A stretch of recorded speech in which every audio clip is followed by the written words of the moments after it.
আমরা 6 জন একসঙ্গে মিলিত হলাম, তখন প্রায় বিকাল হয়ে গেছে। এখন আমাদের কাজ চলছে, গঙ্গার জল ছেটানো, সোমনাথ গঙ্গার জল ছেটাচ্ছে, গাড়িকে দোষমুক্ত করাচ্ছে। এদিকে পতাকা, শিব ঠাকুরের পতাকা বাঁধছে আমাদের হালদার বাবু, খুব ভালো ছেলে, অমায়িক ছেলে। আর সঙ্গে আমার আছে আমার শুভঙ্কর, সোমনাথ, নিরূপম কাটি ধরে গেছে। পার্থ।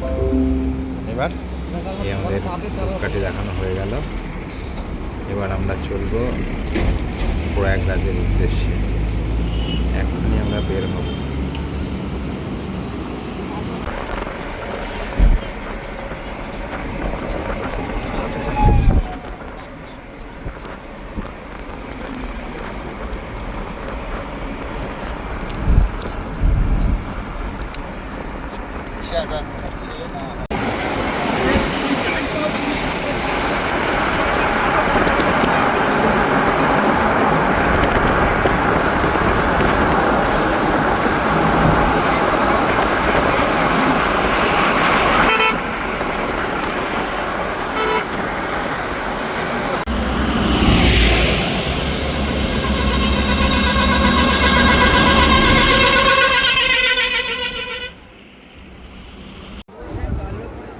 এই তো আমরা চলে এসেছি প্রয়াগরাজে, উত্তরপ্রদেশ প্রয়াগরাজ।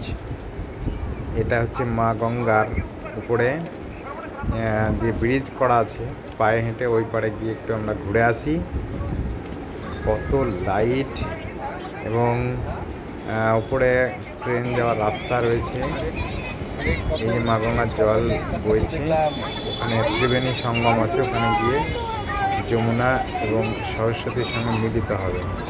এখানে প্রচুর লোক এসেছে। অবশ্য আপনারা দেখেছেন যে কত লোক এখানটায় ভিড় করেছে পুণ্য লাভের উদ্দেশ্যে। আমরাও একই উদ্দেশ্য নিয়ে আমরাও এখানে এসেছি, মা গঙ্গার জলে একবার স্নান করব। এই যে এখানে ত্রিবেণী সঙ্গম, এটা রাত্রের ভিউ। এটা এখানে প্রচুর লোক রাত্রে স্নান করছে, প্রচুর লাইট, এত গম গম পড়ছে, মানে ভাবা যাবে, জাস্ট অ্যামেজিং। এটা ত্রিবেণী সঙ্গমের এখানটায় সরকারের তরফ থেকে এখানে স্নান করা হয়েছে। এখানে পুণ্যার্থীরা স্নান করছে রাত্রে, দিনে সবসময় স্নান করার ব্যবস্থা আছে।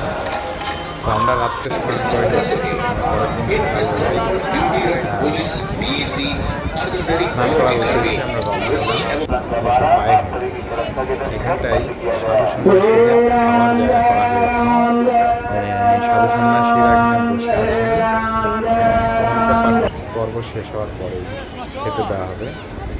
আর এই তো হচ্ছে মূল জায়গা, এখানটায় স্নানের জায়গা, এখানেই আমরা স্নান করেছি। আর গঙ্গা যমুনা সরস্বতী মিলনস্থল, ত্রিবেণী সঙ্গম, প্রচুর প্রচুর ভিড়, জাস্ট অ্যামেজিং। আবার বলছি, খুবই সুন্দর। এটাই হচ্ছে মহাকুম্ভের ত্রিবেণী ভিডিও কল করছি, গঙ্গা যমুনা সরস্বতী এক জায়গায় মিলিত হয়ে